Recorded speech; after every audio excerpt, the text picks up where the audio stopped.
Rio 2 is up nearly threefold in the past year. This month, the company closed an eye-popping $23 million financing, and the first gold pour at its Fenix gold operation could come as early as 2025. Executive Chairman is Alex Black. Alex, welcome to Kitco. Thanks, Michael. Thanks for having me here. Alex, your flagship is the Fenix Gold Project. What is it and what's the work done today? Well, Fenix Gold currently is the largest undeveloped gold oxide heap leach project in the Americas. It's a project that's located in the Atacama region of Chile, about 160 kilometers east of Copiapó. And it was discovered back in 2010 by a company called Atacama Pacific. Atacama Pacific drilled some pretty spectacular holes back then. Went for a big ride, but then after 2 or 3 years going into 13, 14, as the metal price started to come down, they lost momentum. And at the end of the day, we approached them back in 17 and did a deal with them in 18 to acquire their company. And because we've got a track record of mine building, we saw lots of characteristics in that project that suit what our experience is. And we did a deal, and since then we've put together an EIA, and we're in the permitting process now and in the financing process now. No, Alex, in 2022, the company's enviro permits were rejected.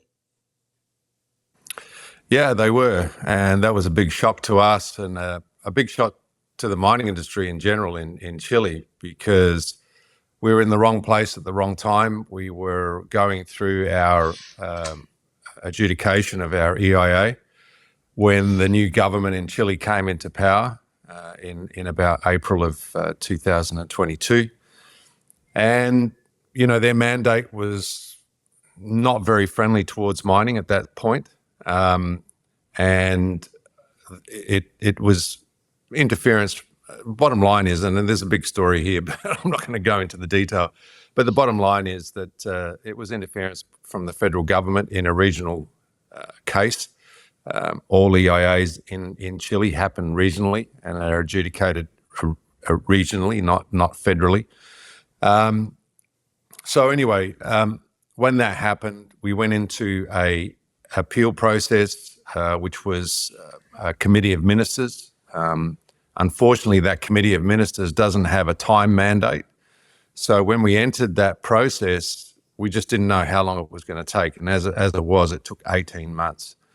And that, for a company like us, junior company, one asset company, it killed us. I mean, our share price went from 60 cents before the announcement to 10 cents, and then we flatlined across. We pushed really hard. We had lots of help from a couple of lobby groups in Chile. We validated our case that, in fact, we did nothing wrong. We didn't have to do extra work. The issue that the government brought up with respect to chinchillas was incorrect. And that's what the Committee of Ministers found. And we were allowed to go forward. They made a decision in December. And since December, we had the official decree received about 3 weeks ago when we announced the financing that we just did. And now we're in the permitting process. And permitting is very much a bureaucratic process. So we from our experience, think it's going to take 3 or 4 months to complete. And that coincides with the financing we're doing as well. Bring us up to date then on this support for the government as well as the community, Alex. Yeah, well, it was interesting. During that whole process of being in front of the Committee of Ministers, we had community on our side. Our communities were lobbying the government to get this project approved. We had business on our side in Copiapó. The Atacama region in Chile has one of the highest unemployment rates of the whole of the country. So there was a lot of pressure put on by external parties. And, I always say that social is the key to any mining project. You better have everything buttoned down from a social perspective. We did. We started that back in 2018 when we acquired the project, and it paid off for us because the community actually were a big part of the lobby for this project to go ahead. And funnily enough, we are now a priority project in Chile. We are a priority mining project to be developed, and there's a lot of emphasis to push our project forward through the permitting process and get this project up and running. There's some water infrastructure that is being built near you. What is it, and why is it important to Fenix? Yeah, there's a project, and it's a joint venture. It's called ENIPAC, and it's a joint venture between an Israeli company called Soler, and also a Spanish company. Soler specializes in desal plant construction and distribution of desal water.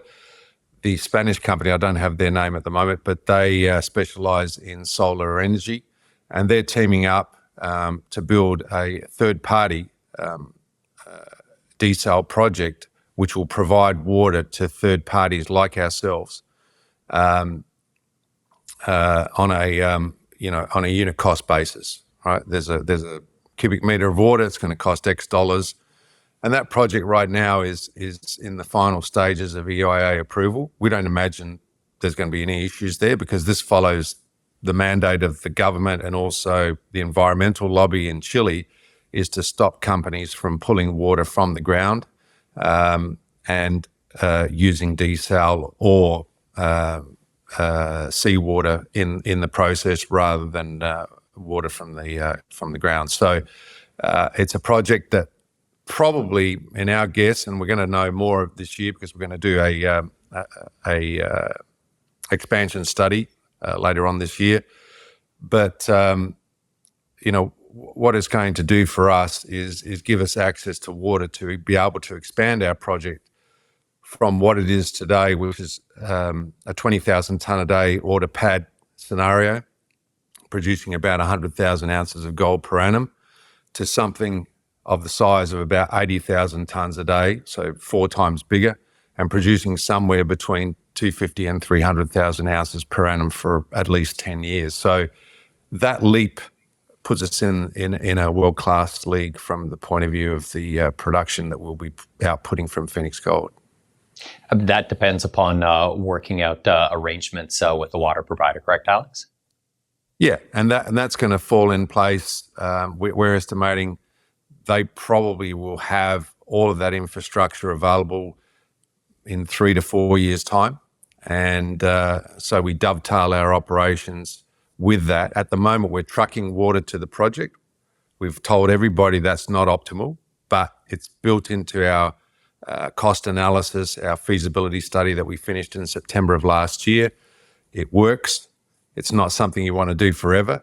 We could do it for 17 years because that's the mine life of the 20,000 tonne a day case at $1,650 gold, but we don't want to do that. So obviously tying into a longer term water solution is the way to go. Now, Alex, you're based in Lima. Last week, you were in Toronto talking about the company to investors and stakeholders. You told Paul Harris, our other anchor here at Kitco, that your $23 million raise was a delightful surprise. Can resource companies raise funds more easily in this environment, just with gold hitting all-time highs? Well, I think you have to have the stars aligned. It's got to be management, project, shareholders. The thing that blew me away, and I've been on this side of the fence. I've been in the mining industry for more than 40 years, but on the corporate side or on the miner side for the last 25 years, and I've never done a financing like this. We started off with a target of $8 million Canadian to raise. That would see us through from now till September. We're estimating that September is when we will do our next financing in respect to the construction financing for the project. So $8 million was the target. I went back to 8 Capital, who led the deal, said, look, I think I can do 3 to 4 from existing shareholders and insiders. They said, fine, go ahead and see if you can get that in the book. So I started ringing up existing shareholders, and within a couple of days, my order book was nearly $17 million from existing shareholders. So that blew me away, particularly because those existing shareholders had been through the crappy times that we've just been through with regards to the negative response to our EIA. But they were there in droves, and there was, that much demand for it. And so we tacked on a bit more money for new shareholders, and we ended up with $23 million. So it was quite amazing. I don't know, once again, I think you have to have, the right management team doing the right thing with the right project.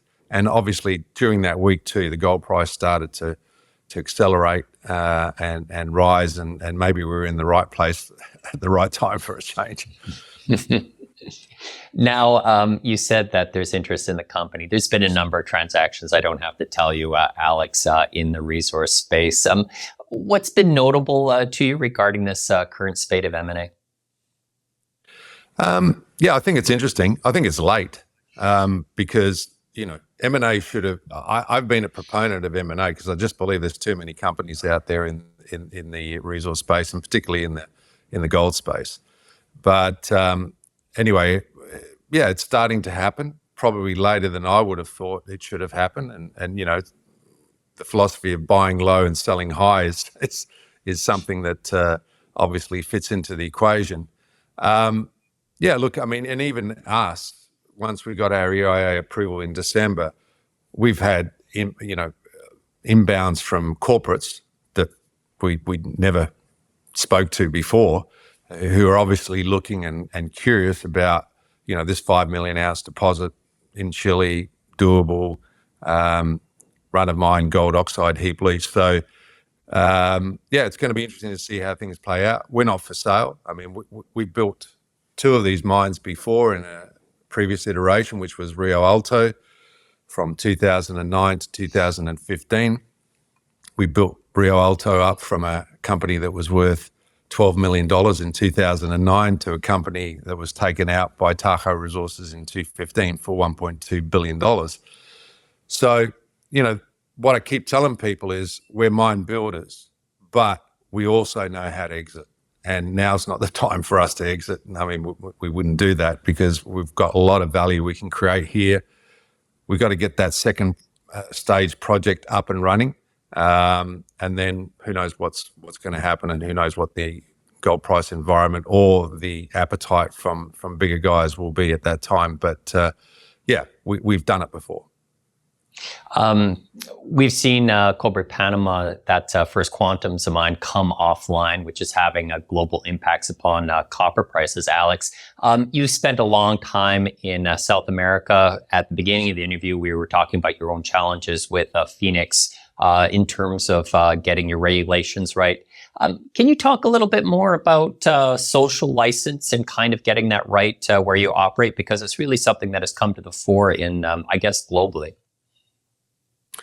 Yeah, social license, I can't iterate that more than I normally do in respect to LATAM. I mean, Latin America, social is the key to everything. And in the case of Cobre de Panama or First Quantum, I would be surprised if they didn't have the social side of their business sorted and have the buy-in at the local level. But what you find in LATAM is you have local support, and then you have rings of other interested parties. And the further you go away from the project, most of those interested parties are anti-mining. And so in the case of Cobre de Panama, what I see happen there was that there seemed to be buy-in at the local level, but then there was this big push outside of that area of influence against mining, which then went up to the government, and that started the whole issue there for First Quantum.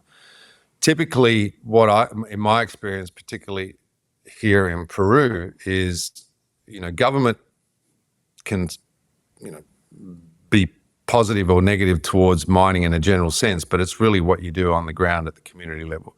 In the case of Chile, we had a very similar case to Cobre de Panama, except it wasn't environmental groups that went up against us and supported by the government. It was actually the government that interfered in the process and decided there wasn't going to be a new mine built at that time. So, it's a fine balance, but you need to have that down pat. And one of the things that we pride ourselves in is that we've got a great Latino team at Rio 2. It's in fact the same team that did Rio Alto. They all came with me once I left Rio Alto back in 2015, 2016. And we've done it twice before, at La Arena and Shahuindo here in Peru, and we've successfully done it at Fenix Gold in Chile. So it's all about being focused and spending a lot of time to make sure you get that right. Alex, how bad is the water situation generally for miners? You talked about having a potential water solution to you through a desalination plant. We seem to see more reports about solar and that being actually able to using desalination. How big a threat is water issues to mining, and also is tech going to rescue us? Well, yeah, look, I mean, water is an issue in a lot of places around the world, and particularly where we are in the Atacama Desert, which is one of the driest places in the planet. Look, obviously you just got to move with the times. And in Chile, the mining industry has moved itself away from sourcing groundwater for their mining operations and have built desal projects.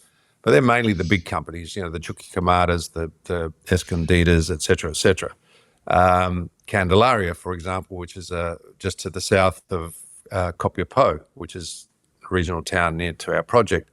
They have their own desal projects as well, and desal supply. So, yeah, desal is a solution. There are copper mines also looking at